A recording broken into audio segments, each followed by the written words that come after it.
Bonjour à tous, je suis ravi de vous retrouver pour ces quelques semaines sur l'esprit critique. Je m'appelle Olivier Servet et je vais vous présenter le module de cette semaine qui sera divisé en deux séquences et qui a vraiment pour objectif une introduction générale. La première séquence intitulée « Pensée critique, phénomène nouveau » montrera au fond qu'il y a une histoire de cette question critique. La première unité avec Jim et Myriam vous introduira à l'épistémologie et à l'histoire de la pensée critique. On verra que tant en Occident qu'en dehors de l'Europe, il y a une historicité, il y a une chronologie de l'émergence de cette pensée critique. Et puis il y a du contemporain, avec l'arrivée d'Internet, ce sera la deuxième unité, transformation de l'information, que j'aurai la chance de vous présenter.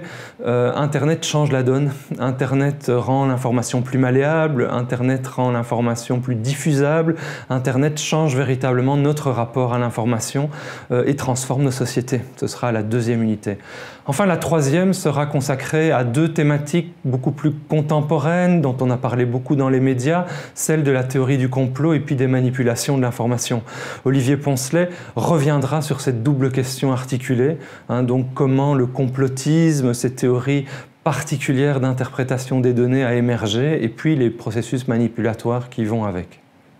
La séquence numéro 2 sera consacrée à la question de la transdisciplinarité de l'esprit critique. Ça veut dire au fond la dimension multiple de l'esprit critique, les différents lieux de société où il joue, car ce n'est pas qu'une affaire d'universitaire, ce n'est pas qu'une affaire d'académique.